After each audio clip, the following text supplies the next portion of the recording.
Buenas tardes, estimados amigos. Hoy es 25 de julio del 2024.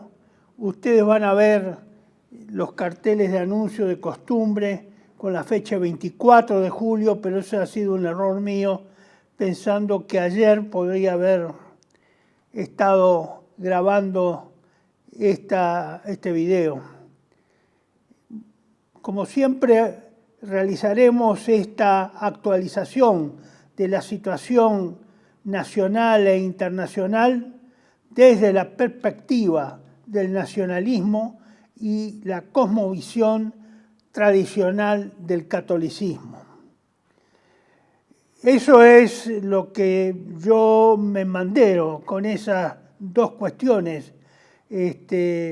Hago esta aclaración porque está habiendo mucha confusión, dado que aparecieron más actores en la escena política argentina que se consideran con amplios derechos de ser los únicos nacionalistas y de dictaminar quién es nacionalista y quién no, y cuál es el verdadero nacionalismo.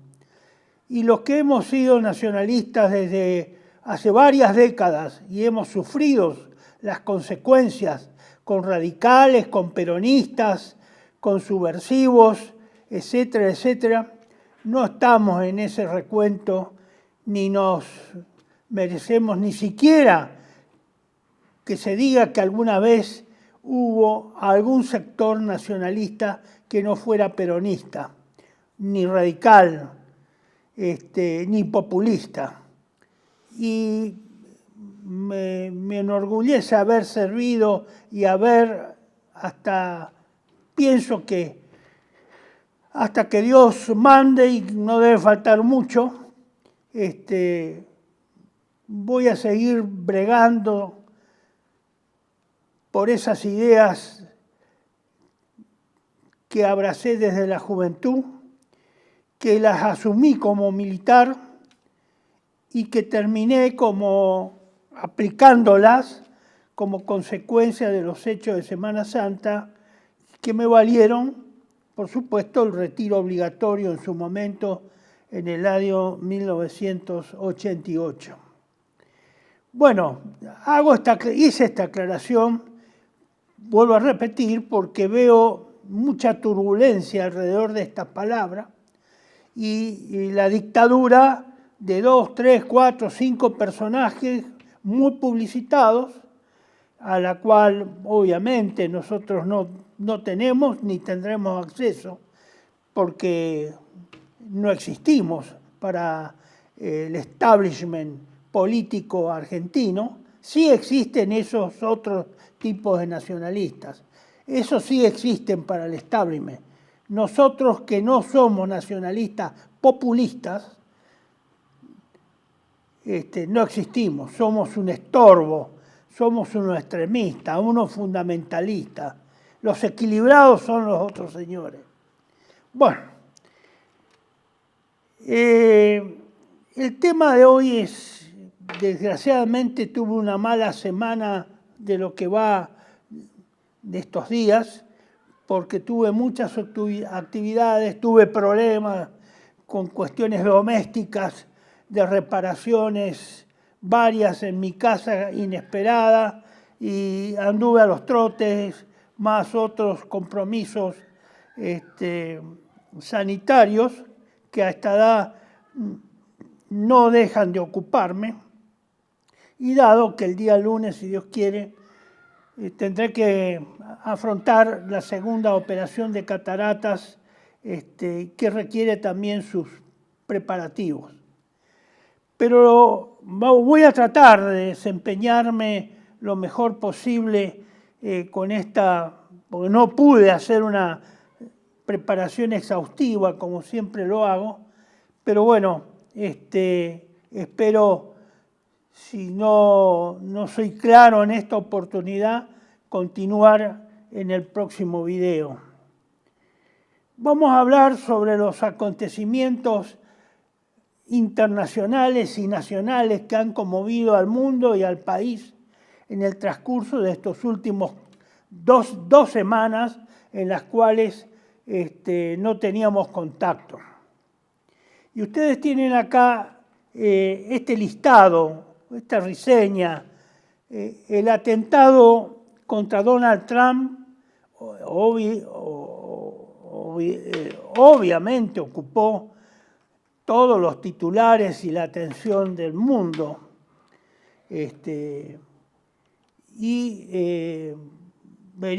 Veremos en qué termina esto.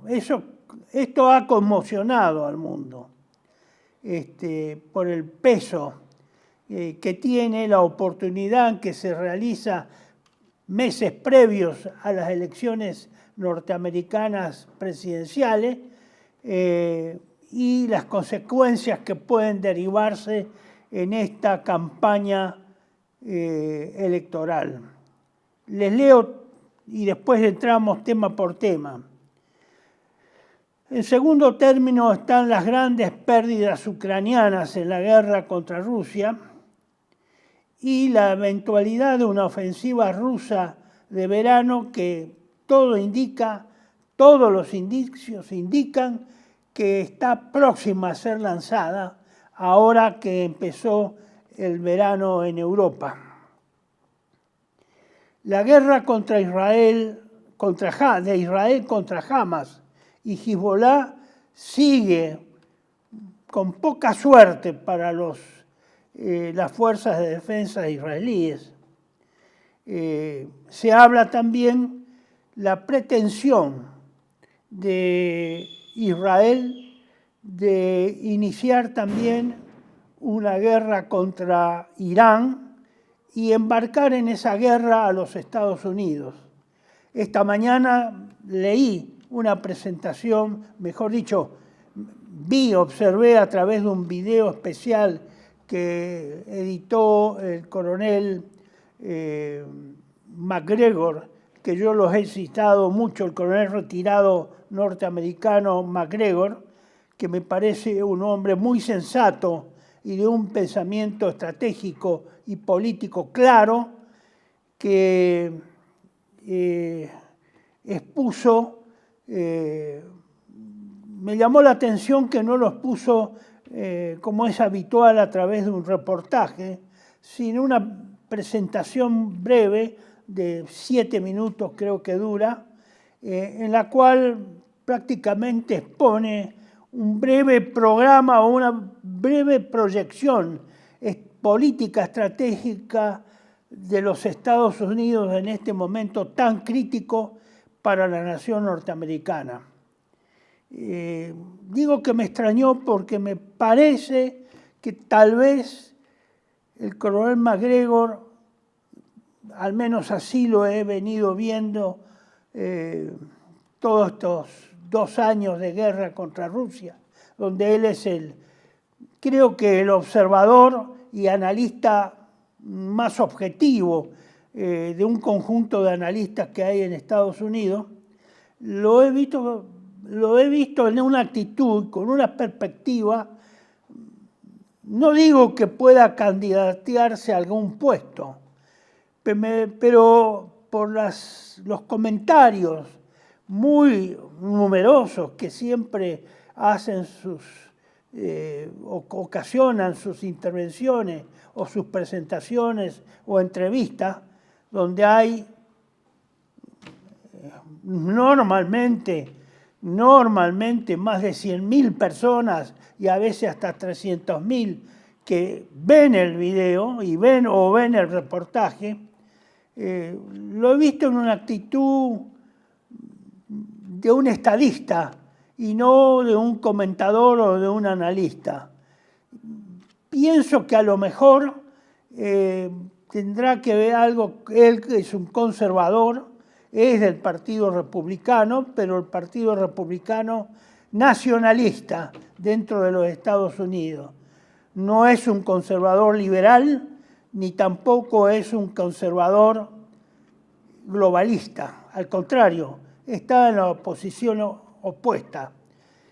Y sería, en términos tradicionales de la política exterior norteamericano, un norteamericano aislacionista que sigue y ha seguido y propugna que se sigan los consejos del general Washington, que dejó a sus compatriotas al dejar la presidencia, la segunda presidencia de Estados Unidos.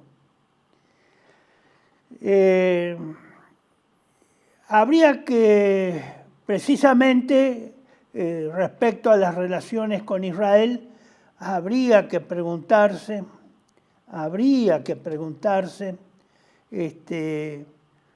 dado que él denuncia que hay siempre lo denunció, siempre fue claro y, digamos, preciso en eso, en denunciar el lobby judío de Israel, haciendo referencia precisamente a el lobby judío escrito por los catedráticos Mearsheimer y Walt, hace muchos años, mejor dicho, más o menos alrededor del 2000, creo que en la década del 2010, y al cual me he referido en la oportunidad anterior, en el video último, inclusive a los que pude mandar por WhatsApp y que tengo relación y contactos, le he mandado las partes escritas que le anunciaba y como anexos. Inclusive me falta mandar el anexo 1 y el 2 correspondiente a ese trabajo. Él está relacionado con el profesor Mearsheimer y por lo tanto tiene una, digamos, a mi criterio, en mi opinión, una coincidencia intelectual en algunos de los puntos, o varios, o muchos de los puntos de vista respecto a la política internacional. Y MacGregor denuncia precisamente esto, el grave peligro que va a significar para Estados Unidos que esa nación confirme su alianza con Israel para atacar a Irán. Y como consecuencia de ello, el coronel MacGregor prevé graves dificultades para las Fuerzas Armadas de Estados Unidos, dado que él es de opinión que las Fuerzas Armadas norteamericanas no están preparadas para sostener una guerra de ese calibre contra Irán, más todos los aliados que tiene Irán alrededor del Estado de Israel.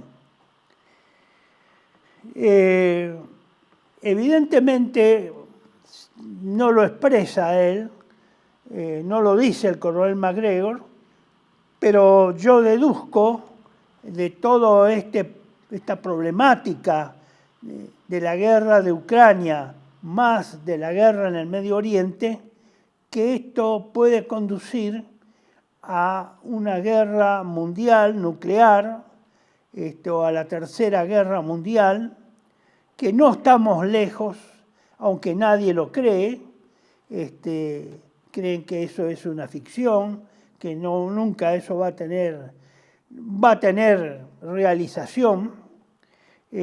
Yo creo que está muy cerca y creo que ese grupo de hombres norteamericanos que tratan de preservar a Estados Unidos de meterse en una confrontación para la cual consideran que la nación norteamericana no está preparada militarmente, a pesar de su abrumadora superioridad militar respecto a Irán. Pero pareciera ser que todo eso se está uniendo. La guerra de Ucrania con la guerra en el Medio Oriente que lleva a cabo Israel contra Hamas y Hezbollah y todos los aliados de esas facciones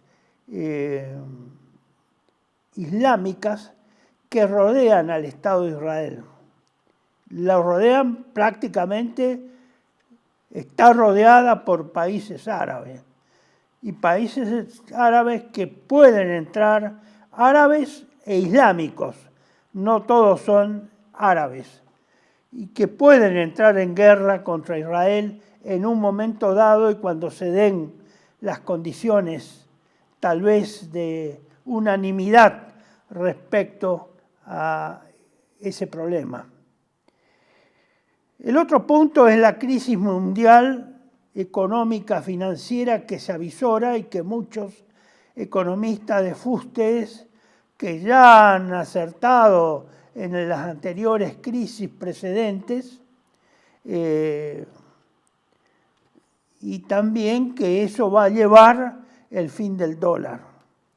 Y por último le quería adelantar este problema porque esta guerra mundial no escapa a los proyectos internacionales e históricos de la masonería mundial del siglo XIX, la cual yo he tratado de explicitar en varias oportunidades a través de Patria Argentina y a través del canal Tele1 en la etapa de 2016, 2015, traté de explicar las raíces de todo lo que se nos vendría encima y que se está en desarrollo, desgraciadamente. Todo eso está en desarrollo. Una vez más lo voy a señalar para recordarles y trataré de volver a mencionarlos en el próximo video.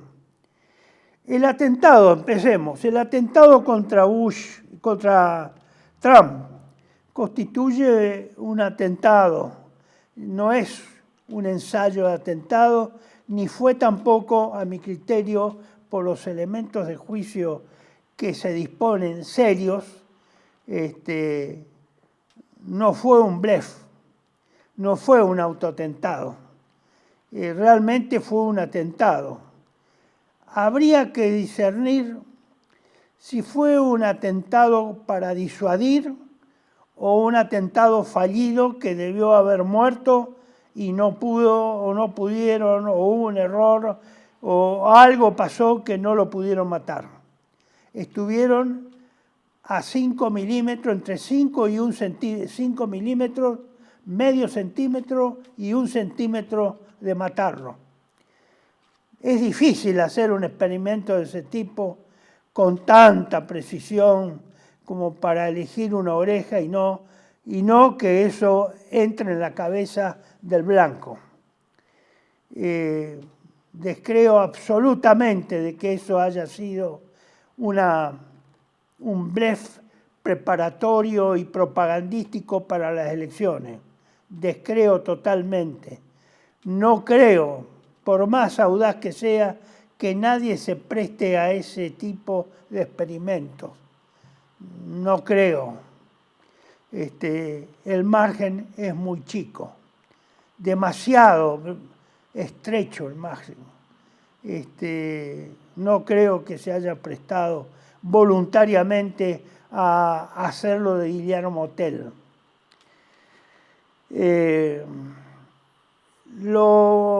Las elecciones norteamericanas, el atentado ya produjo un doble efecto. El primero es la renuncia de Biden a la continuidad de su candidatura y prácticamente asumió en su reemplazo esa posición la vicepresidenta actual Kamala Harris. No sé qué va a resultar de todo esto. Por ahora, a pesar de la popularidad que puede haberse o se adjudica a raíz de este hecho al señor Trump, faltan varios meses. El público norteamericano está muy trabajado por los medios de comunicación, altamente trabajado, y creo que pueden influir negativamente sobre la imagen de Trump y, digamos, no sería descartable que la señora Harris realmente gane la elección, más las trampas que se pueden sospechar, como siempre en la democracia, y que ya se sospechan de la elección del 2020. Ya se sospecharon que así ocurrió en gran medida. Así que yo no descontaría que la señora Harris efectivamente no salga electa. De ahí que haya un peligro, como dice este renglón, de interrogarse o de preguntarse si Estados Unidos se encuentra en un proceso pre-guerra civil en la actualidad. Creo que algo de eso existe. Hay un encono y una discordia muy acentuada en Estados Unidos entre estas dos tendencias, no tanto el Partido Republicano como partido, sino los sectores republicanos conservadores nacionalistas contra el Partido Demócrata, que es un partido comunista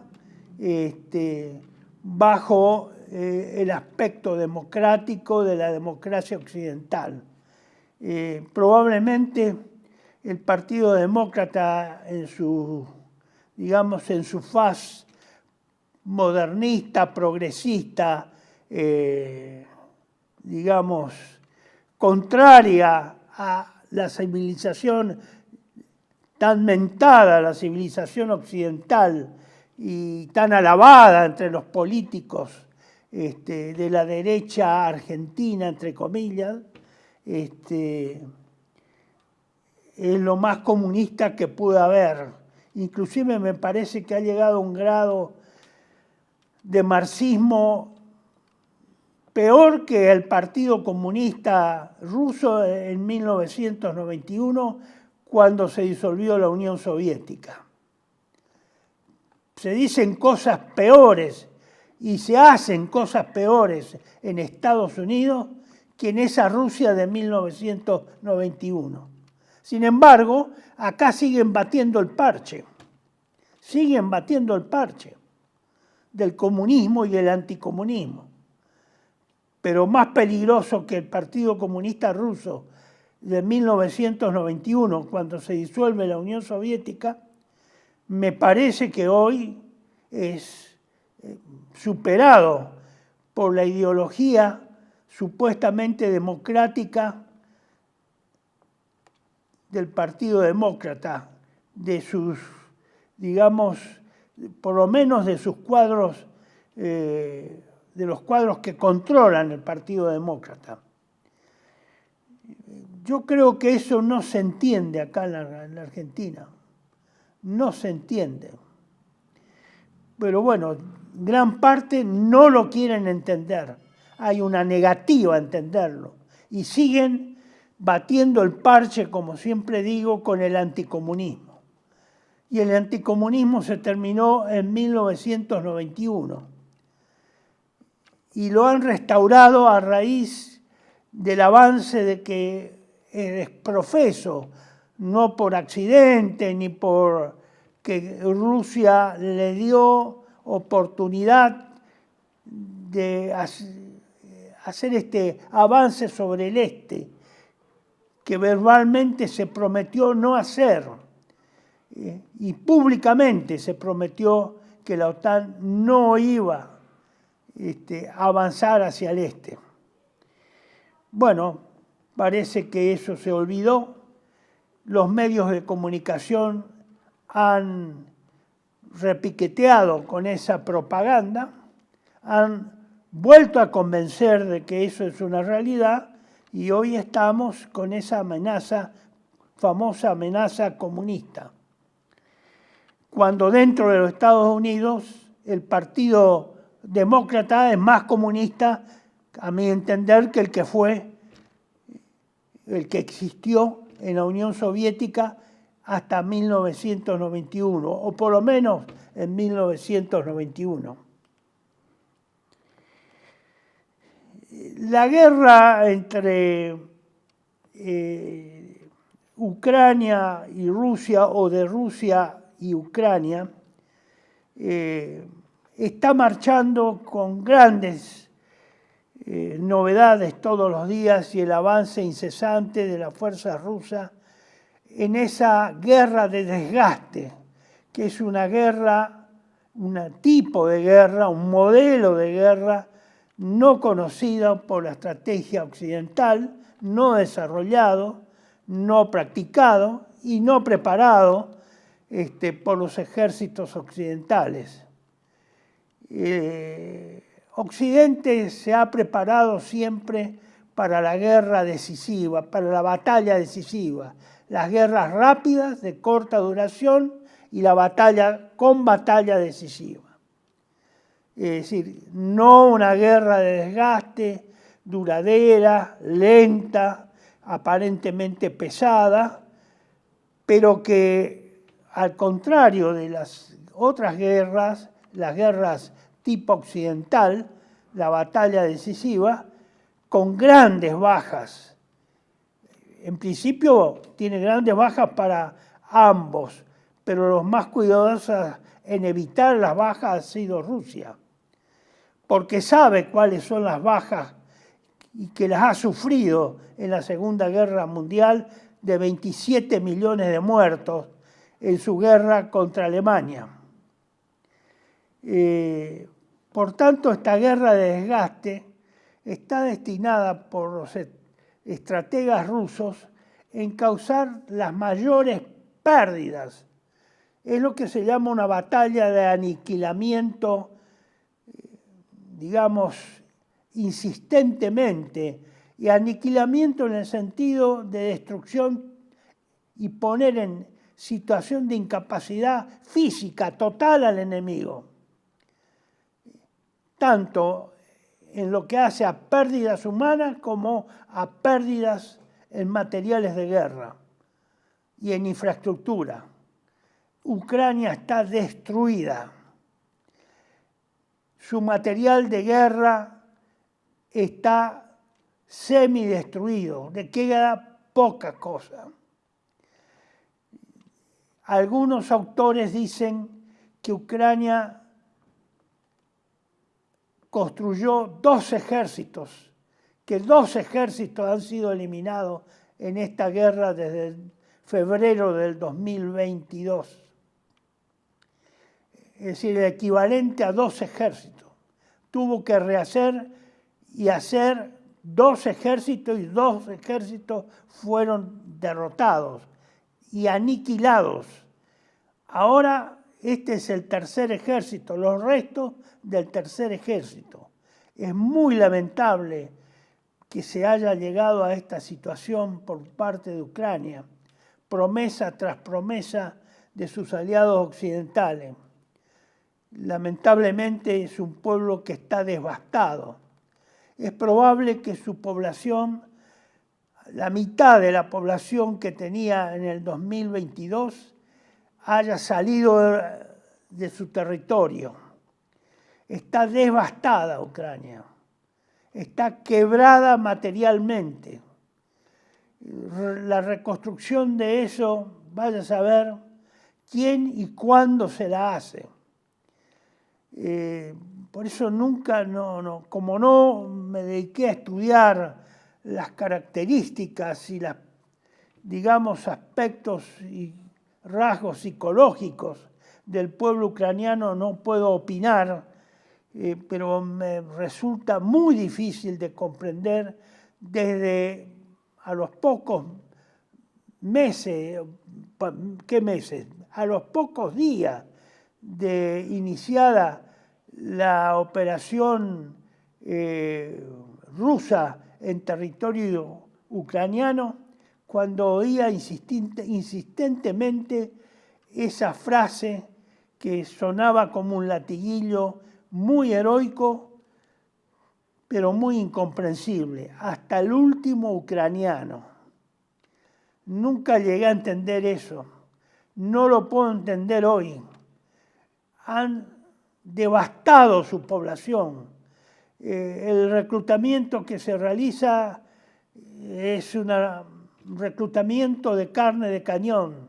No tienen preparación. Los llevan desde la zona de, digamos, de apresamiento, porque ya los apresan, y solo por la fuerza pueden tratar de reemplazar, pero no lo pueden hacer, porque las bajas siguen todos los días.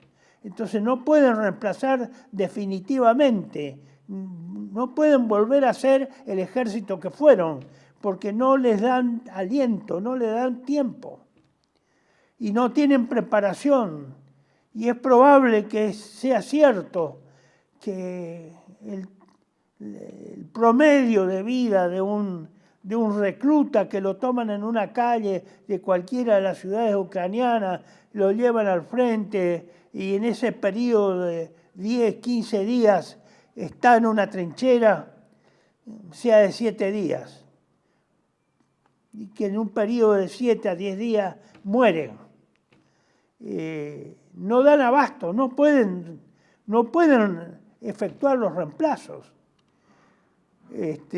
Porque no están teniendo pérdidas diarias estos últimos meses de este año, están teniendo entre 2.000 y 2.500 bajas diarias, a veces más, pero el promedio parece ser que son 2.000, 2.500 bajas, muertos, y un 50%, equivalente al 50% de esos muertos, quedan incapacitados, porque también la ferocidad del poder destructivo que está utilizando Rusia intensamente, especialmente en los últimos 60 días, es muy grande.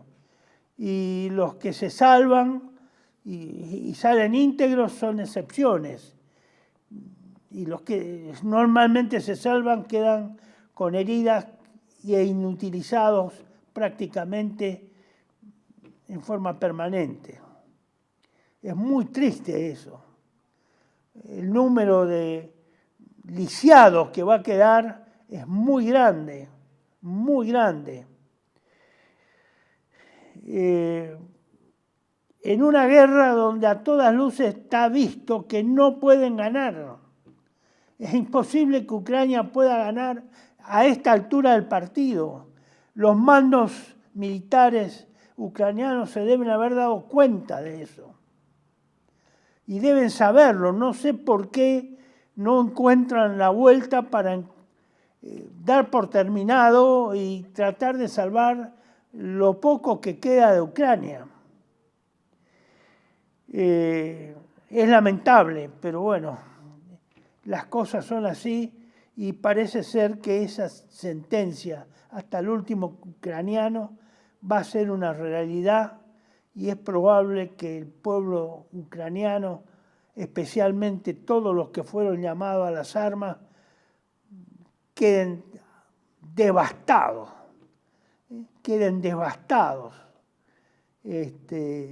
y con una gran carga para hacerse cargo de esos miles de incapacitados para valerse por sí mismos que van a quedar.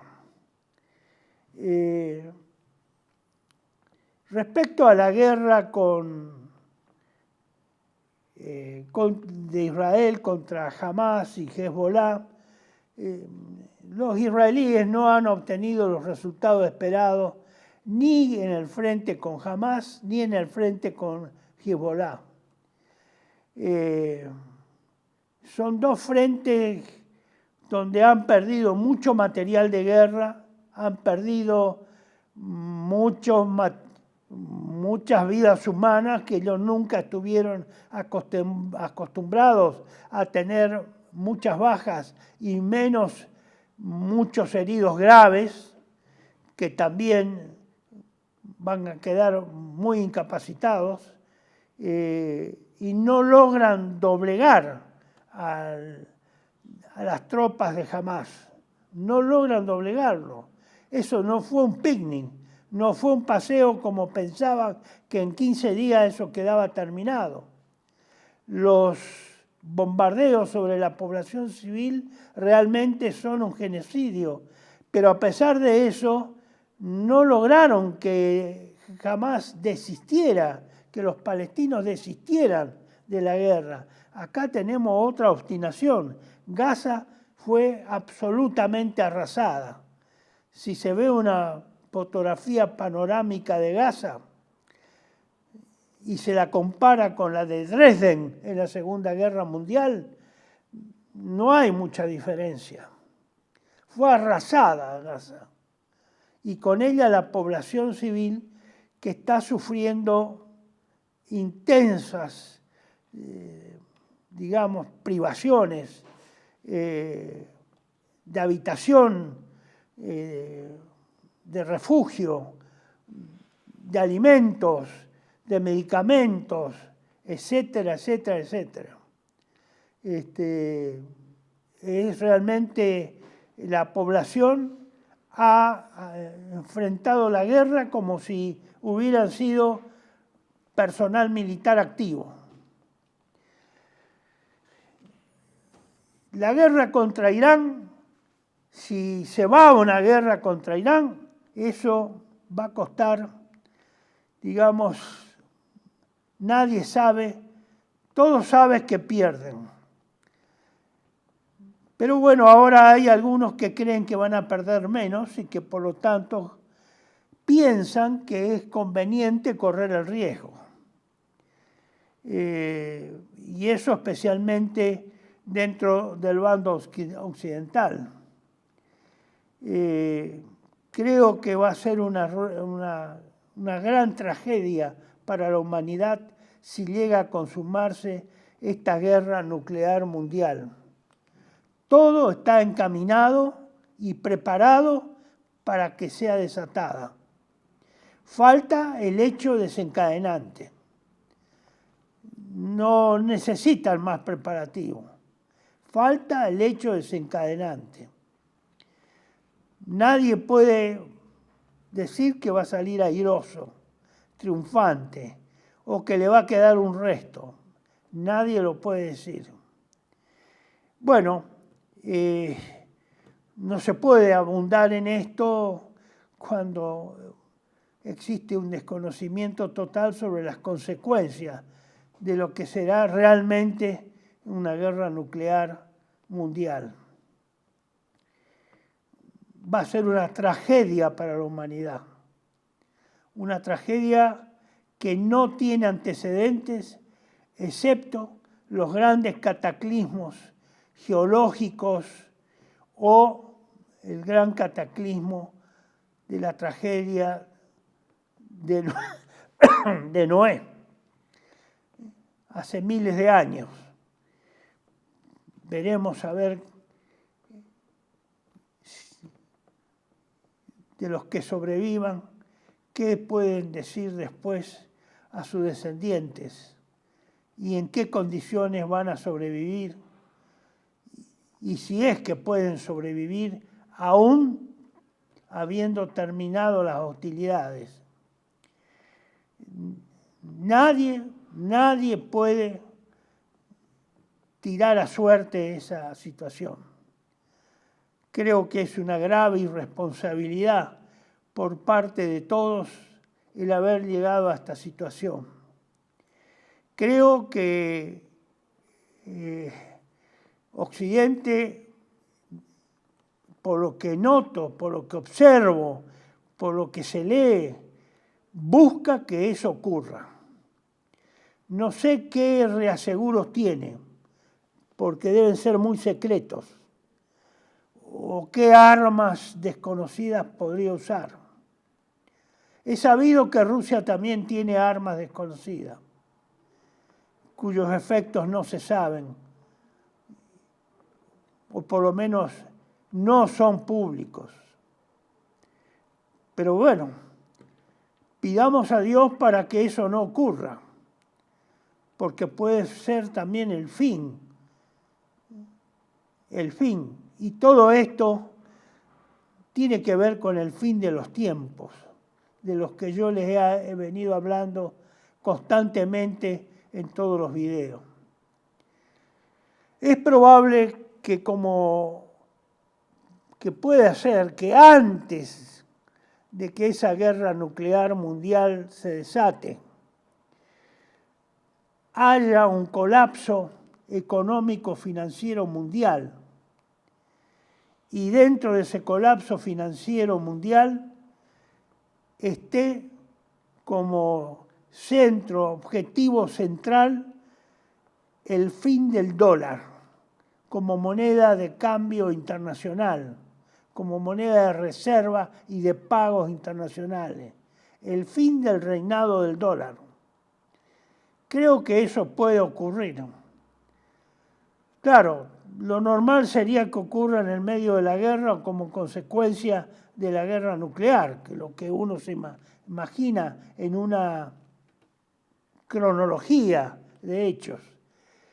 Pero es probable que eso ocurra antes o muy próximo o al contrario, acelere que se produzca esa guerra mundial. Esto nadie lo puede decir, pero es probable que de una guerra mundial el dinero fiduciario no quede nada, no quede en rastro. Es probable que se instaure el patrón oro con algunas particularidades de acuerdo a la experiencia que se ha tenido a lo largo del tiempo y especialmente en el siglo XX, cuando se cambió de patrón en Bretton Woods y más precisamente a 1971, cuando Estados Unidos le quitó el respaldo oro al dólar. Pero bueno, eso no lo sabremos, si no lo sabemos, y no sabemos qué modelo económico-financiero va a suceder y qué es lo que va a quedar en pie del mundo. Pero hay grandes sospechas en muchos economistas de fuste internacional serios de que auguran que el dólar va a tender a desaparecer probablemente antes de que se declare la guerra mundial y que se inicie esa guerra nuclear mundial. Y eso estamos a pocos días, a pocas horas, a pocos meses o a muy pocos años. Estamos ahí, sobre la fecha, en el borde. Estamos orillando el precipicio. Ahora, todo esto que yo, como referencia general, les he trazado, tiene que ver con lo que reiteradamente, como les decía, he tratado de ilustrar, de informar, de que se accediera y se investigara cada uno de la extensa bibliografía que hay sobre el rol de la masonería y el planeamiento de esa tercera guerra mundial. Ustedes tienen acá, y les debe resultar, a lo mejor algunos lo recordarán, este slide que lo ve, señor director, el slide correspondiente, el número 4. Esto yo lo usé ya, este slide.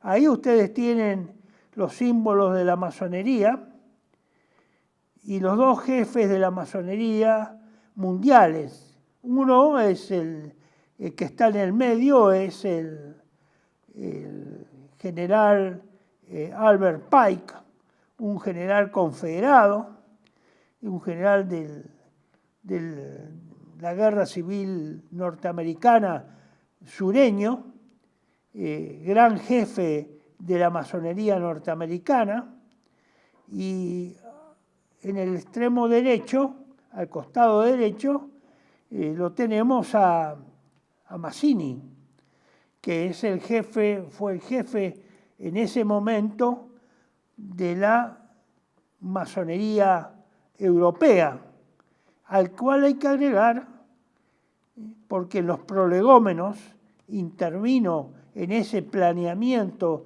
o en esa estructuración de esa Tercera Guerra Mundial o Gran Guerra que ocurriría en el futuro, y que fue predicha, que fue preparada en el siglo XIX, Lord Palmerston. Es decir, fueron las tres cabezas de las masonerías. Palmerston de la masonería inglesa y de la masonería internacional. Pike de la masonería norteamericana. Y Mazzini de la masonería europea. Bueno, fíjense que este es el siguiente slide, es el monumento de Albert Pike en Washington, que está en los jardines del Congreso norteamericano y que en una de esas grandes manifestaciones de antifas que ocurrieron durante el periodo en que fue presidente Trump, ese monumento, esa imagen de bronce de Pike fue tirada al suelo, y es el único general sureño al cual en el norte, como es en la ciudad de Washington, se le rinde un homenaje, por lo menos en el Jardín del Congreso. Es un homenaje oficial. Y creo que se le rinde homenaje no por su pertenencia al ejército confederado, se le rinde homenaje por haber sido el jefe más célebre de la masonería norteamericana después de la Guerra Civil. Pike escribió el libro Moral y Dogma. Ese libro Moral y Dogma es, digamos, una especie de compilación de las ideas más importantes de la masonería. Ustedes lo tienen acá, en inglés, en el próximo slide. Lamentablemente está en inglés, pero esta es precisamente un elogio y un reconocimiento de que la deidad que persigue o que sigue la masonería es Lucifer. Lucifer, el hijo de la mañana, the son of the morning, como se lo llama, es la llama, la luz que los mueve, es su Dios. El Dios de la masonería es Lucifer, es el demonio, es Satanás, los que cristianos llamamos o reconocemos como Satanás. Es él el que lleva la llama de la luz. En cambio, nuestro Señor Jesucristo es, digamos, el símbolo de la oscuridad, de lo oculto, de lo sucio. En cambio, la exaltación es hacia Lucifer que hacen los masones, especialmente no los masones de los grados bajos, que probablemente ni se enteren de esto. Los grados altos sí hacen cultos luciferinos y participan de esos cultos luciferinos. El que denunció eso, y esas cartas entre Pike y Mazzini, esas famosas cartas, es el capitán de navío Carr, que fue William Guy Carr, un capitán de navío canadiense, que escribió este libro, Pawns in the Game, peones en el juego.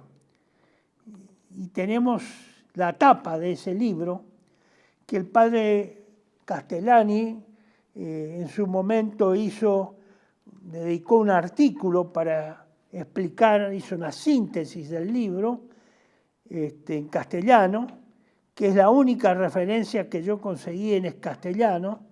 Lamentablemente este libro, hasta donde yo sé, no está traducido al español.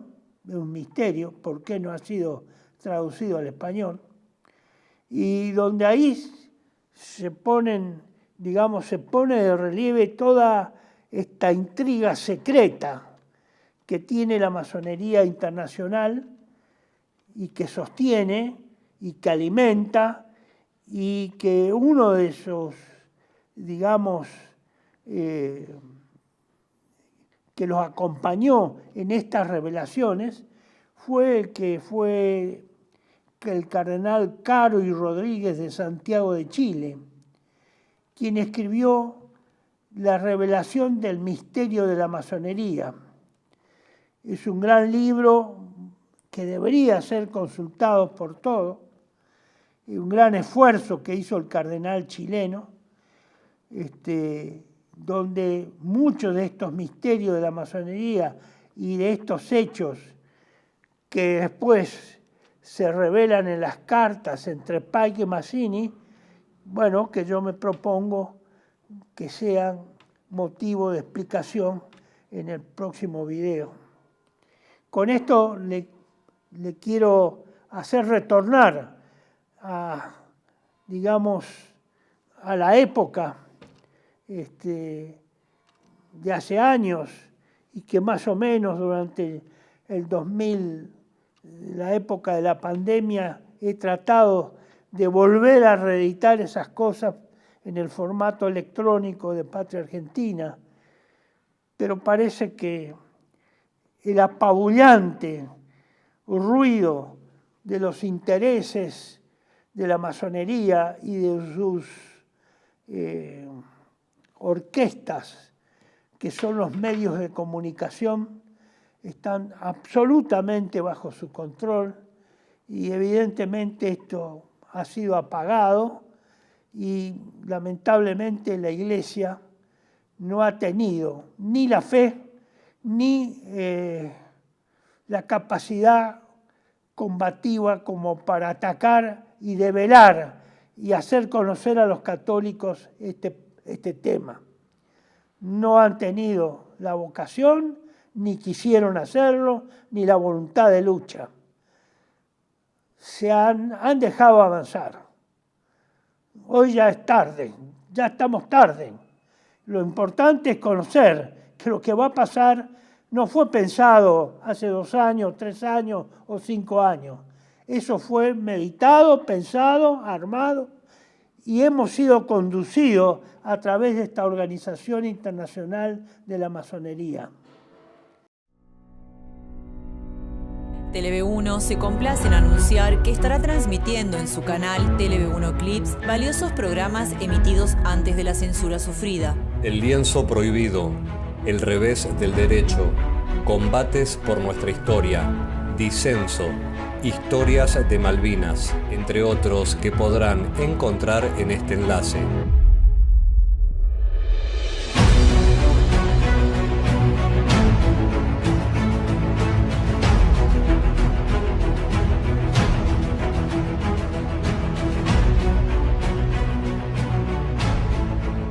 Agradecemos su aprovechamiento y difusión.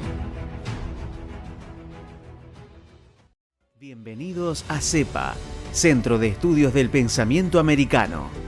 Nuevo sitio web de cursos de formación en política, filosofía, historia, literatura, geopolítica, religión, psicología y más. Cursos de formación que reflejan el verdadero pensamiento americano. Lo invitamos a elegir el curso de su agrado ingresando en www.cepa.la.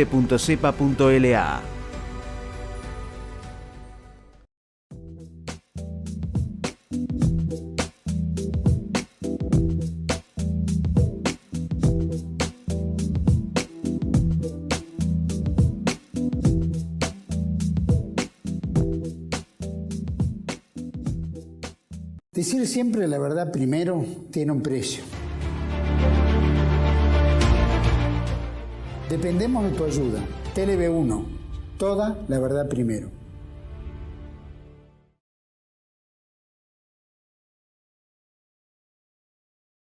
Estimados amigos, seguimos ahora en esta segunda parte del video de esta tarde con los acontecimientos nacionales, los más destacados. Y tenemos los siguientes puntos que ustedes pueden ver en este slide. La Argentina frente a la Tercera Guerra Mundial. ¿Qué vamos a hacer los argentinos? El otro es el topo y la destrucción del Estado. El tercero es la falsa dialéctica que acelerará la destrucción del Estado Nacional. Yo voy a intentar explicar todo esto en breves palabras. El cuarto es la defensa nacional y la doctrina de guerra de la resistencia nacional. Y finalmente, el Canal de Panamá y el control del Cono Sur. Antes que, no lo voy a dejar para el último, sino previo a este problema de la defensa nacional y la doctrina, porque en función de lo que hablemos sobre el Canal de Panamá y el control del Cono Sur, es que surge esta necesidad de la defensa nacional y de la resistencia nacional. Empecemos por el primero que hemos enunciado. Primer tema, la Argentina frente a la Tercera Guerra Mundial. ¿Qué vamos a hacer? ¿Qué va a hacer nuestra clase dirigente? Esa clase dirigente abyecta, corrupta, corruptora, ignorante, incapaz. ¿Qué va a hacer? ¿Qué decisión va a tomar? Por de pronto el Poder Ejecutivo en la persona del presidente Milei y de la vicepresidenta, la señora Villarruel, han tomado ya posición respecto a una alineación irrestricta en relación en su adhesión a las posturas de Estados Unidos y del Estado de Israel. No sé si eso tiene vuelta atrás o no, si siguen las mismas personas en el gobierno. Pero eso implica alinearse con los Estados Unidos, tomar partido con los Estados Unidos y sus aliados de la OTAN y no OTAN, un grave problema y un problema práctico para la defensa nacional, que en ningún lado se está viendo que se esté haciendo nada, ni siquiera una ley de movilización, nada se está haciendo. Estamos como hace 40 años, cuando comenzó la destrucción de las Fuerzas Armadas Argentinas. Es decir, estamos con poco y nada, y no hablemos de enfrentar a la parafernalia militar que se está viendo usar en Israel o se está usando entre Rusia y Ucrania. Porque eso, digamos, no sé, tendríamos como muy optimista una semana de existencia. Es decir, no estamos preparados para eso, ni de cerca. Entonces, acá hay un grave silencio y una gran complicidad de los políticos. Ese silencio es complicidad, porque deberían estar alarmando y alertando de que el país, y mucho más si pretende embanderarse con los Estados Unidos y el Estado de Israel, va a ser objeto de ataques por parte de los que estén en contra de la alianza norteamericana, OTAN y resto del mundo contra Rusia, eventualmente China, Bielorrusia y otros países aliados de los BRIC que puedan intervenir. Eso es una realidad. Eso ya ocurrió en la Segunda Guerra Mundial. Y por eso, sabiamente, en las dos guerras mundiales, nosotros, probablemente sin saberlo, los argentinos nos hemos abstenido de intervenir siguiendo los consejos que Washington le dio a los norteamericanos, y hemos seguido esa directiva bastante sabia de no intervenir en los asuntos europeos, donde no tenemos ni siquiera una vela en ese entierro, donde ningún interés argentino se está jugando, ni podemos salir beneficiados de nada. ¿O alguien cree que si gana o triunfan los occidentales con Estados Unidos, la OTAN y todos los aliados que quieran, vamos a tener una parte de lo que hoy es el territorio ruso? Alguna de las 14 o 18 estados que se pretende dividir el actual Estado ruso nos va a tocar a nosotros por haber participado en esa Tercera Guerra Mundial. Pero ¿alguien se imagina que eso es factible? ¿Que es posible? ¿Que eso podemos asumirlo como una realidad? O estamos todos locos, o somos todos cómplices de que nadie dice nada, todo el mundo se calla la boca. Nadie dice esta boca es mía en este tema, más habiendo tomado partido verbal, no con todas las formalidades que correspondan, pero sí suficientemente claras para identificar que el presidente y la vicepresidenta de la Nación están embanderados en la participación junto con Estados Unidos, la OTAN y los demás aliados. Contra Rusia, contra los árabes o islámicos, porque esto se va a dividir así.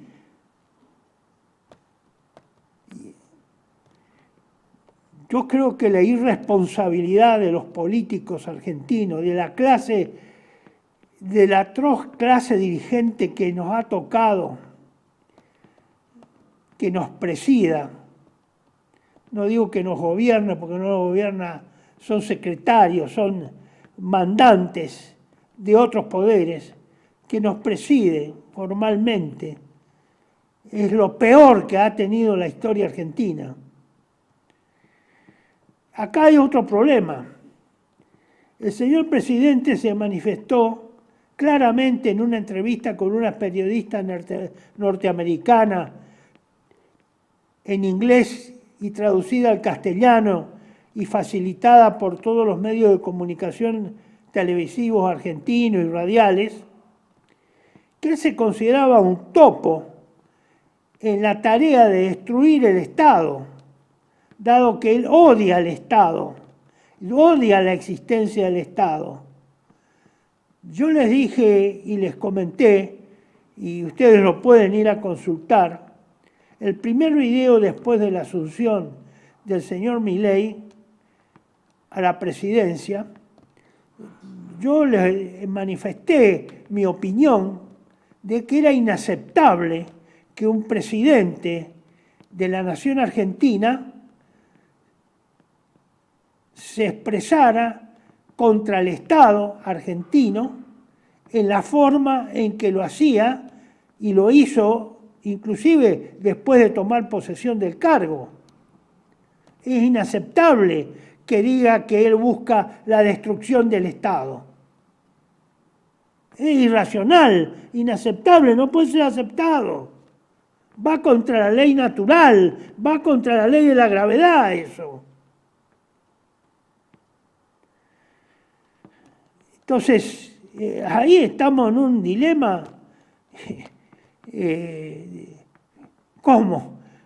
Un señor va a presidir un Estado, participar de una guerra y conducir una nación a la guerra como parte del Estado, cuando al mismo tiempo busca la destrucción de ese Estado. Pues estamos todos locos. ¿Por qué nos pasa a los argentinos? Díganme, ¿qué nos pasa? ¿O yo soy el loco, el único que ve esa contradicción inaceptable? ¿Pero a ustedes les parece que eso puede ser posible? ¿Se puede dar en las mismas personas? Ser y no ser.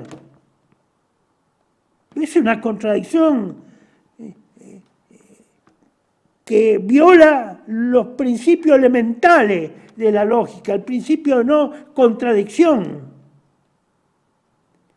Sí, hasta ahora yo me creo que soy el único loco en la Argentina al pensar de esta forma, que todos los demás están muy tranquilos, muy de acuerdo, están cómodos, no se preocupan, no tienen esas dudas, no se plantean. Pero ¿cómo puede ser eso? Entonces, esta es una cosa que realmente ni Freud podría descifrarlo. Habría que llamarlo a Satanás para que con su lógica explique esto. A lo mejor alguno lo entiende. El tercer punto es la falsa dialéctica que se está generando. Otra vez estamos con lo mismo. La falsa dialéctica. ¿Cuál es la falsa dialéctica? La confrontación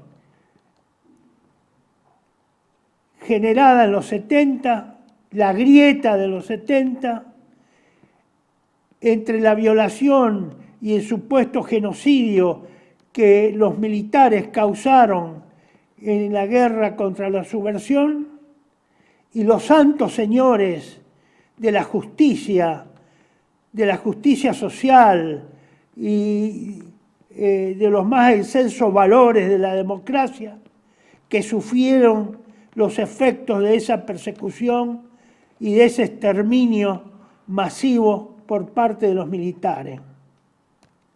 Esta semana hemos sido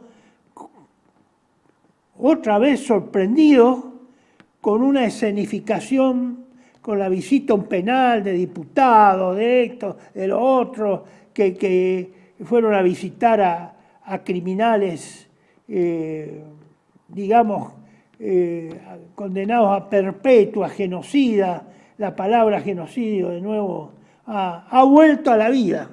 El genocidio ha vuelto de nuevo a vivir. Y en opinión de gente que también se contradice a sí misma, que uno no conocía sus opiniones completas hasta hace 2 años. Resulta que ahora son señores de la guerra y activos, y que fueron en su momento o informantes o amigos de la señora de Bonafini, que brindaron sus servicios de información o de inteligencia voluntaria, civil, con las cosas que le llegaban. Pero ¿cómo puede ser eso? Hasta hace 2 años no sabíamos que eso podía ocurrir con esas personas. Y ahora ocurre que esos señores también están ¿Será que están preparando una campaña electoral y con eso pretenden sumar a todo el sector progresista, izquierdista, que nos asoló desde 1983 en forma oficial, donde se destruyeron las bases de la identidad nacional? A partir del gobierno de Alfonsín se destruyó la cultura y la educación nacional. ¿Será que eso tan estúpidos hemos sido que no nos dimos cuenta de esos actores silenciosos que colaboraron a esa tarea? Un país que hemos perdido la identidad, que no somos nada, que no tenemos voluntad de ser, que somos un rebaño sin destino en el concierto de las naciones.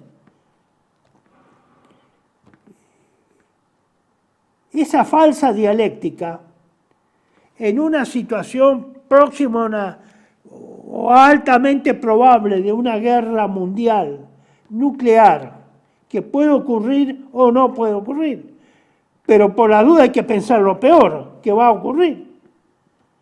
¿Cómo vamos a encajar con eso? ¿Quiénes serán los que van a defender la Argentina? Nadie.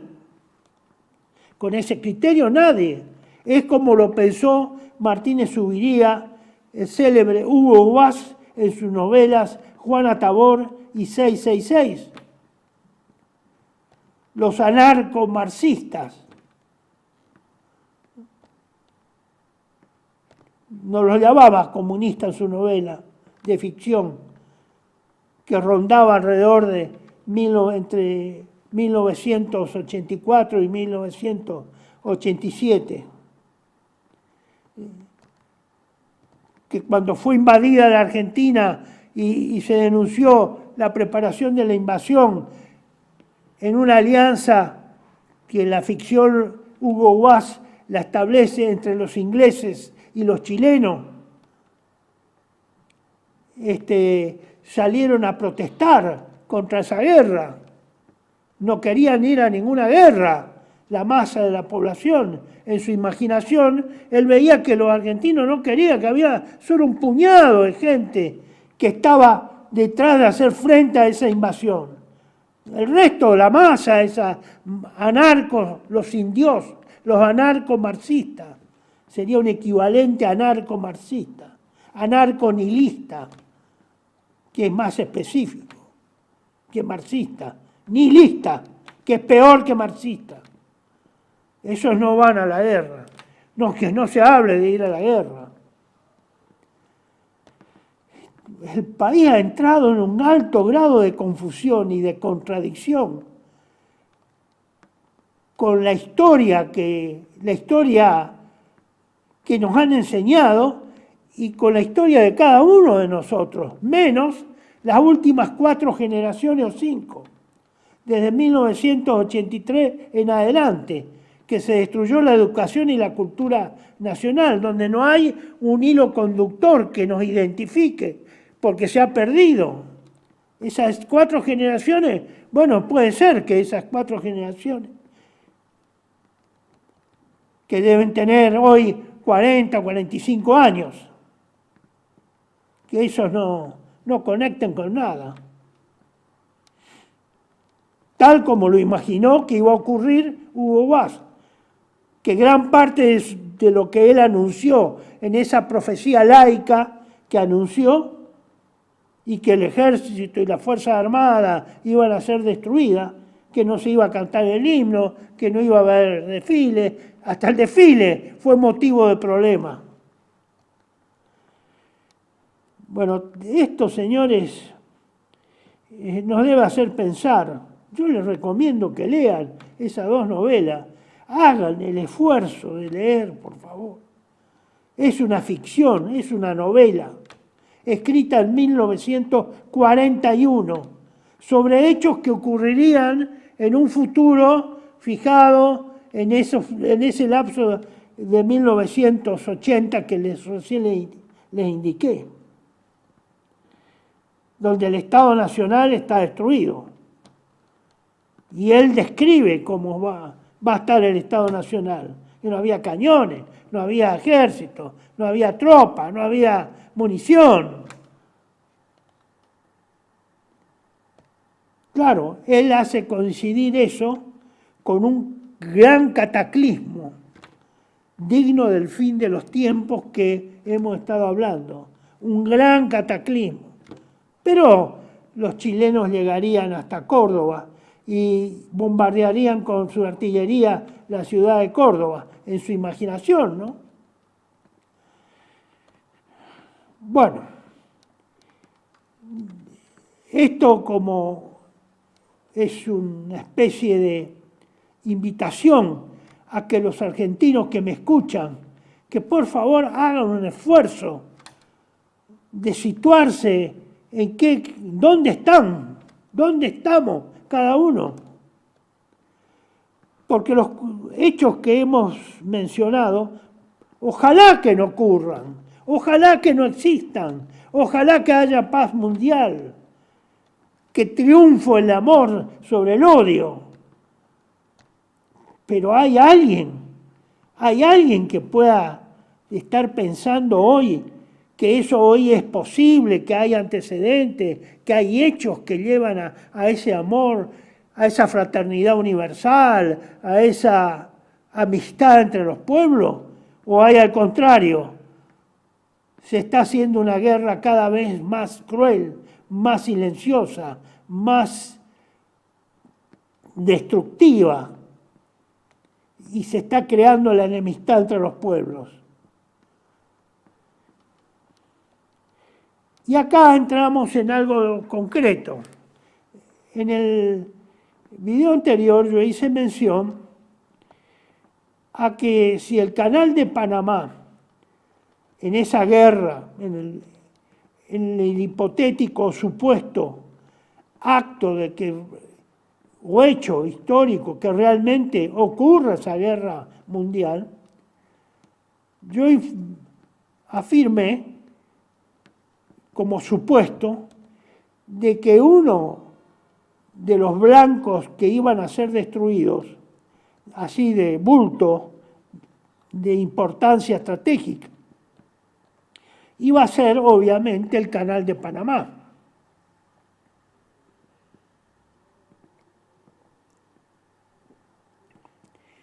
El Canal de Panamá, que fue diseñado como consecuencia de la doctrina del almirante norteamericano Mahan, para poder traspasar las flotas del Pacífico al Atlántico y del Atlántico al Pacífico y unificarla según sean los enemigos. Evidentemente hoy están las flotas separadas, porque se ha diseñado una flota para el Atlántico y otra flota para el Pacífico. En el supuesto que yo enuncié,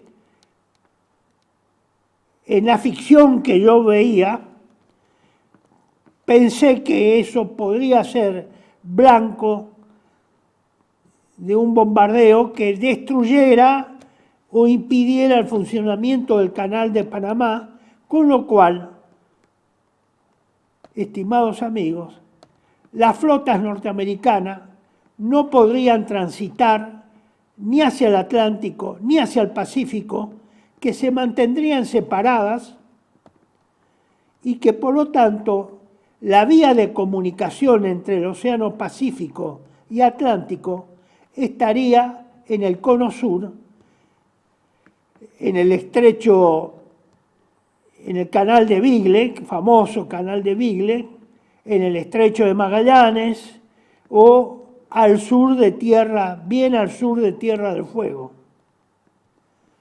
Bien al sur de Tierra del Fuego, por esos mares tormentosos y difíciles de atravesar en todas las épocas históricas. Bueno, si eso ocurre, si ese supuesto se da, quiere decir que tanto los norteamericanos, el bando occidental, como el bando oriental, vamos a simplificar esas dos cosas, para no decir tantas palabras, iban a buscar la supremacía para el control de esos pasajes marítimos estratégicos, que es el sur. Uno de esos es el sur, nuestro sur y el sur chileno, y que por lo tanto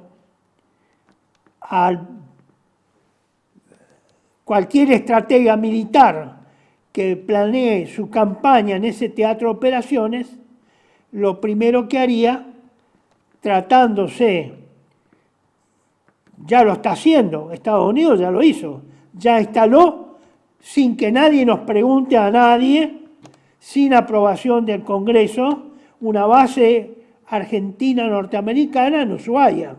Ya está instalado. No es ciencia ficción, eso es realidad ya. Ya hay una base. Obviamente la contraparte va a tratar de neutralizar esa base. La va a tratar de que esa base exista la menor cantidad de tiempo posible y no interfiera ni albergue ningún buque. En ausencia de esa base, hay otros puertos sobre el litoral patagónico, al norte de Río Gallegos. Hay varios puertos, hasta Comodoro Rivadavia. Por lo tanto, guste o no guste, y probablemente sin preguntarnos, uno o más de esos puertos serían ocupados por los aliados de la OTAN, Norteamérica y demás países que intervengan en ese bando. Y obviamente la contraparte trataría de neutralizar esos puertos sin preguntarnos si nos gusta o no nos gusta, y destruiría las facilidades portuarias o para que sean, le negaría al enemigo contra el cual combaten a que puedan utilizar esos puertos. Con lo cual, nosotros, si hay guerra nuclear, con esto le quiero llevar el razonamiento, vamos a intervenir más allá de si nos gusta o no nos gusta, si queremos o no queremos, si permitimos o negamos. Cualquiera sea de los dos lados, vamos a vernos involucrados, sin arte ni parte, sin vela en este entierro. ¿Alguien está pensando algo en la Argentina sobre estos supuestos? ¿Alguien? Cuando digo alguien, por lo menos me refiero a un hombre de cada fuerza armada, cada fuerza de seguridad, en el sector de seguridad, militar y de seguridad, y obviamente pienso que debe haber alguien del Ministerio de Defensa y no sé de qué otro, y el Ministerio de Economía,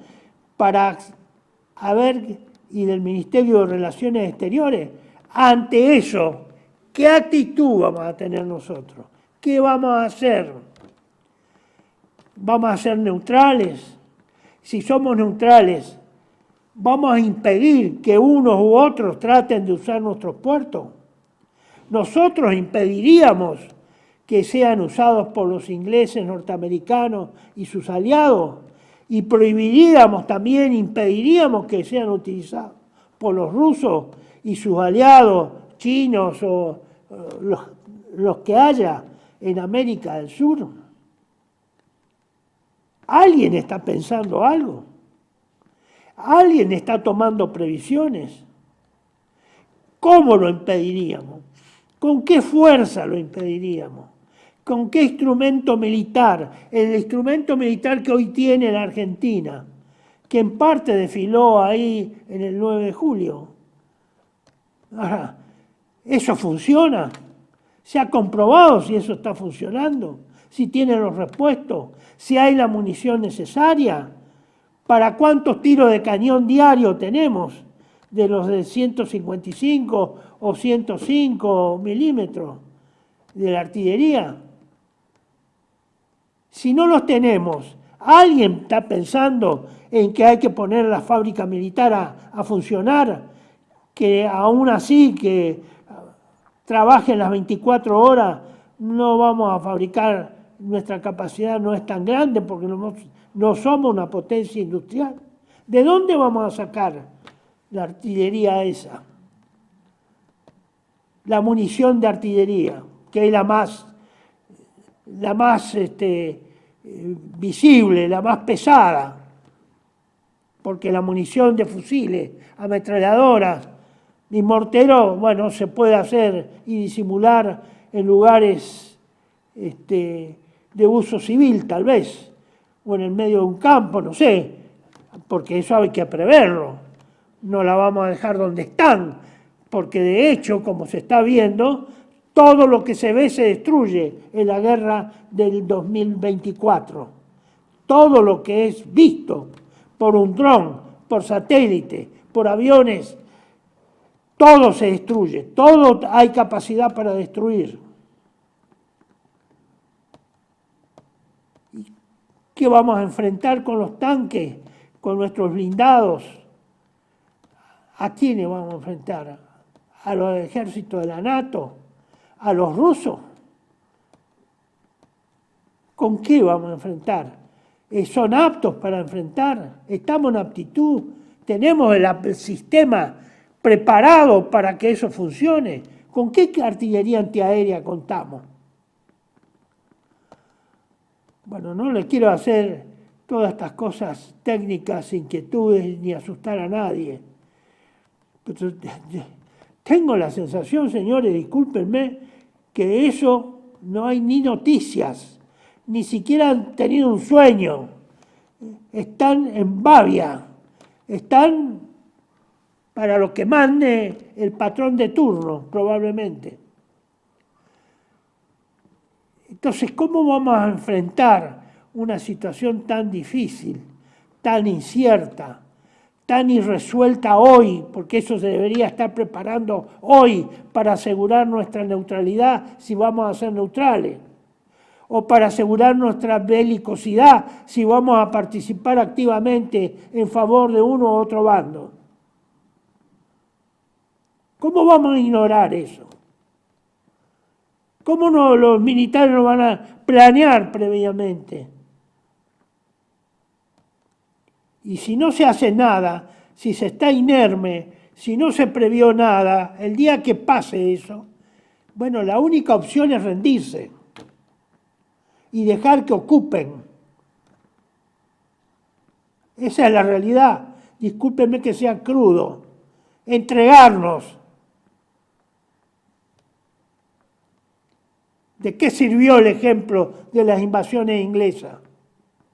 ¿De qué sirvió esos muertos, esos esfuerzos? 2 veces. La primera y la segunda invasión, 1806 y 1807. Nadie va a aprovechar ese ejemplo. Nadie se va a acordar de ese ejemplo. Nadie va a imitar a esos que murieron y sin nada, enfrentaron a ejércitos, a un ejército europeo, una armada europea, que ocupó la ciudad de Buenos Aires. Bueno, claro, ustedes me dirán, pero eso es ficción, acá nunca pasa nada, estamos lejos. Estábamos lejos hasta la Segunda Guerra Mundial, hasta la Guerra de Corea, y no sé si hasta la crisis de los misiles de Cuba, en 1961-62. Hoy, acuérdense, fíjense en el almanaque, estamos en julio del 2024 y fíjense todo lo que ha ocurrido en estos 2 últimos años. Estamos en condiciones de participar en algo de eso. Estamos en tiempo. Hemos previsto resguardar nuestros aviones para que no sean destruidos. Vamos a enfrentar con nuestros tanques a unidades que están equipadas con misiles y armas de última generación y que todo lo que apuntan es blanco y el blanco es efectivo, que no hay contramedidas contra eso. Que hay una vocación suicida, vamos a terminar como los últimos, como los ucranianos, hasta el último argentino, por no haber tomado previsiones, por no haber hecho nada, por no haber resuelto cuál va a ser nuestra posición, no habernos preparado. Bueno, señores, esto realmente es preocupante, la dejadez que tenemos. Y yo me pregunto, ¿merecemos los argentinos existir como nación ante esta situación? Es dura la pregunta mía, pero si no los muevo a preguntarse eso, vamos a esperar hasta el día de los hechos que ocurran para preguntarnos. Bueno, pasamos al otro punto también en forma esquemática. Todas esas medidas de preparación requieren reactualizar la doctrina de defensa nacional y a mi criterio, desde el 2006, yo diría que hay que instaurar o hay que, paralelamente a la doctrina que hemos tenido tradicionalmente después de la Segunda Guerra Mundial, hay que preparar, educarse y pensar en una guerra de resistencia nacional contra los invasores, sea del lado que sean. Sea del lado que sean. Y deberíamos estar preparados, por lo menos a tener algún pensamiento estratégico militar y después pasar a las tácticas y técnicas necesarias para enfrentarlas. Pero si nadie piensa nada y nadie va a hacer nada previamente y nadie va a tomar ninguna medida, evidentemente se ha destruido el Estado Nacional con eficiencia. Es lo único bueno que esos argentinos que se proponen destruir el Estado habrán hecho. Destruirán efectivamente y para siempre el Estado Nacional argentino, porque yo creo que de eso no se vuelve. Serán los responsables de haber hecho desaparecer el Estado Nacional argentino o el proyecto de Estado que no sé si alguna vez lo llegamos a consumar. Bueno, estimados amigos, en ese sentido quería presentarle este trabajo, que es un boletín del Centro Cívico Patriótico número 122, que fue publicado, reunido en el año 2006. Esto no crean que salió de una inspiración, de un sueño, de que alguien tuvo una visión. No, esto es el resultado de varios trabajos que luego que me han pedido, he trabajado algunas para conferencias, lo he ido armando a medida que pasaron los años. Esta idea de la guerra de resistencia, que ustedes ven acá, es la tapa del trabajo de un boletín, es una síntesis. Y pretendió ser nada más que una especie de inspirador para mover las voluntades, que se investigue, que se tenga como reserva esa idea, que no nos agarren de sorpresa, etcétera, etcétera. Recordar esto es muy triste para mí. Muy triste porque es muy ingrato. Y me fue muy ingrato. Miren, mucho de esto nació de algunas conversaciones que tuve con otros amigos en su casa con el doctor Frondizi, expresidente de la Nación. Y al hablar sobre estos temas, el doctor Frondizi me dijo, ¿por qué no los escriben? Y algunos camaradas del ejército, entre ellos, especialmente recibí la ayuda, la inspiración y la colaboración del coronel Javier de Guernica, Francisco Javier de Guernica, al cual me unía una gran amistad y que normalmente intercambiábamos opiniones sobre estos temas estratégicos, tácticos, políticos, militares. Tal es así que en algún momento, en una de esas conversaciones surgió que el doctor Frondizi me invitara a que él tenía un centro de estudios, creo que en la calle Perón, me acuerdo, no sé qué se hizo de eso, donde tenía una inmensa biblioteca y también una sala de conferencias o de charlas. Y me dice, mire, dado que nadie tiene ninguna inquietud, ¿por qué usted no habla o no arma todas esas ideas que se han ido conversando y que hemos ido trabajando? No arma un trabajo para que con eso, en base a eso, es probable que se genere una inquietud. Yo le ofrezco que usted de esa conferencia, prepárela como conferencia y délas ahí, le ofrezco lo que yo tengo, que es esta sala que sirve para esos fines. Bueno, me puse en esa tarea, en el consejo que dio el doctor Frondizi. También contribuyó el doctor Cayetano Paralelo, también lamentablemente fallecido. El coronel de Guernica también me dio sus aportes,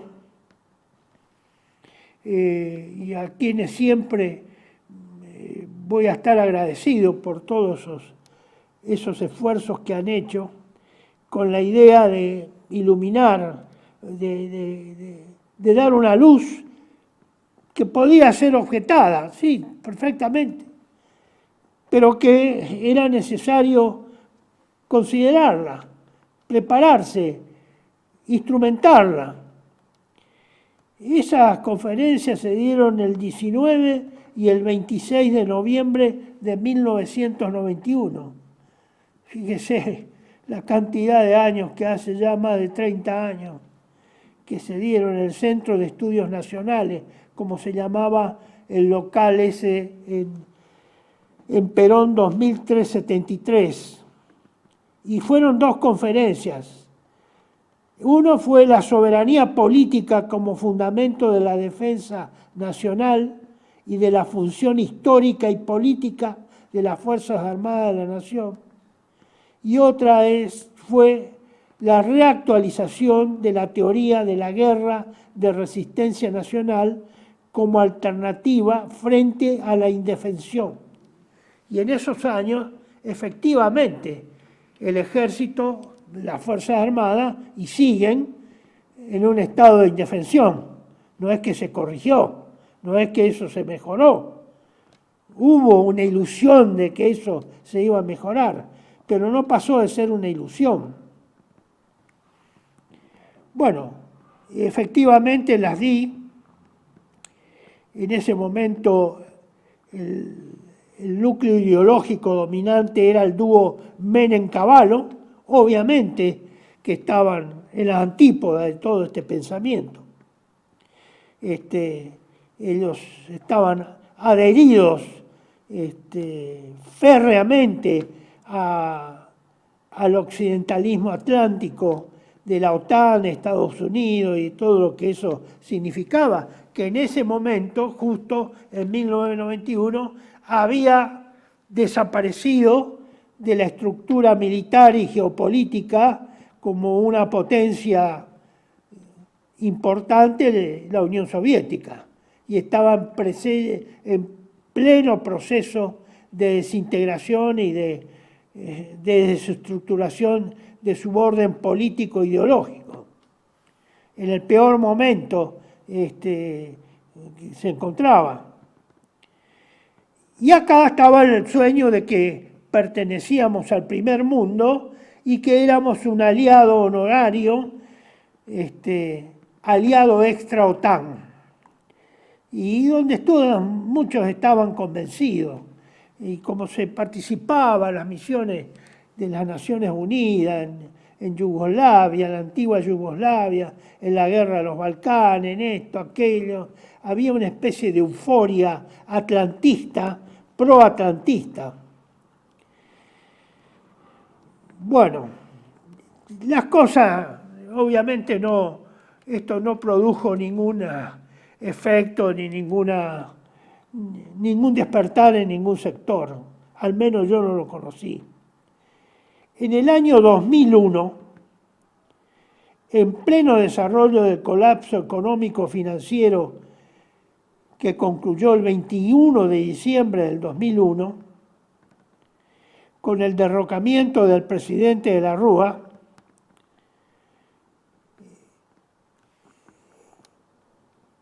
presenté un recurso de amparo a la justicia con el patrocinio patriótico e intelectual y aportes muy importantes del doctor Julio González. En este recurso ante el anuncio público de que se reduciría, entre comillas, hasta un 75% los elementos de las Fuerzas Armadas. Cierre de comillas. Ese era el anuncio que se iba a hacer efectivo, obviamente no solo legalmente, sino presupuestariamente, que en este caso era decisivo. Lo que se inactiva, reactivarlo es muy difícil, lleva mucho tiempo, lleva años, y en esa situación de default y de quiebra de la Argentina era soñar un absurdo. Bueno, ese juicio lo llevamos a cabo y lo llevó a cabo bajo el patrocinio y la amistad del doctor Julio González, a quien le reconozco su espíritu patriótico y ejemplar para prestarse y poner la cara respecto a este tema. Ese juicio obviamente lo perdimos. Éramos nosotros un grupo de amigos militares, civiles, sin ningún grado de influencia política, y era impensable en ese momento, en ese desbarajuste existencial, material y espiritual que había en el país, pensar en algo más o menos que tratara sobre estos temas. Evidentemente, todavía no estábamos en el peor momento de persecución a las Fuerzas Armadas. Estábamos en un intento de cortar los recursos y, de hecho, eliminarlas. De hecho, es anecdótico esto porque ese recurso algunos militares lo conocieron, superiores e inferiores, a mi grado de teniente coronel. Sin embargo, yo nunca recibí una palabra de aliento, nunca. Pero lo más risueño sería que debí pagar las costas del juicio, que en ese momento fueron de 5.000 pesos, es decir, $5.000, porque esto fue a caballo y donde todavía regía el 1-a-1, la convertibilidad. Es decir, tuve que pagar a los abogados de la parte del actor que eran las Fuerzas Armadas, en el cabeza del Ministerio de Defensa de la Nación, pagar a esos abogados que habían ganado en su posición, digamos, contra la presentación que habíamos hecho con el doctor González. Muy triste, bueno, pero me enorgullecí de haber perdido $5.000 por un intento estúpido a lo mejor, despreciado, porque sé que muchos de los mandos del ejército lo conocían, sin haber recibido ni el más mínimo aliento, ni el más mínimo empujón, ni la más mínima ayuda, como para decir, mire, le acerco esto para que a ver si por lo menos queda algo en algún lado. Bueno, eso señores, es el inicio de esta idea mía y este trabajo se divide en varias partes. Independencia y defensa nacional argentina, la concepción del nacionalismo.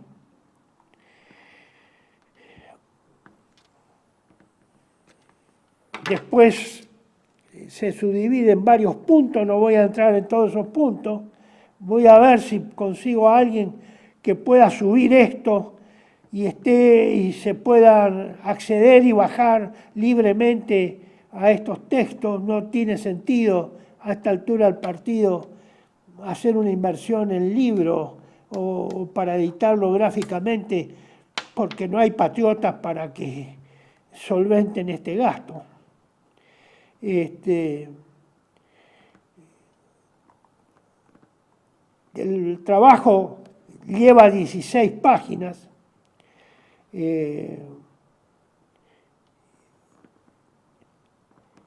Hay varios temas que habían sido expuestos en forma individual, aislada, pero yo los he integrado en este texto y he tratado de combinarlo de forma tal que tuviera uniformidad de exposición. Pero lo que la defensa nacional y las amenazas a la independencia argentina, limitaciones de la actual ley de defensa nacional,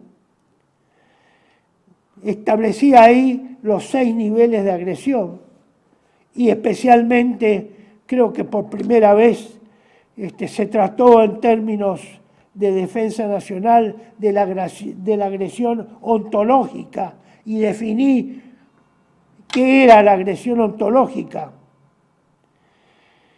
que hace al ser o al alma de la nación argentina, y que hablé de la guerra cultural, que hoy muchos se pavonean de la guerra, algunos que son agentes norteamericanos figuran como defensores nacionales y se pavonean de la guerra cultural y que son los inventores de la guerra cultural. De todo eso está tratado en ese punto de la agresión ontológica.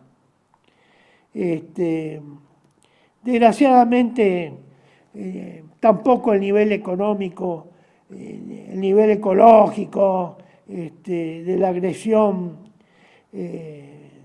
puramente militar, nada despertó la inquietud de los que podrían haber aportado y apoyado esto, de la indefensión espiritual y material del país. No, nada de esto sirvió para nada. Los casos históricos de indefensión y sus consecuencias fatales, donde explayaba un ejemplo que había desarrollado el general Osiris Villegas. Nada de esto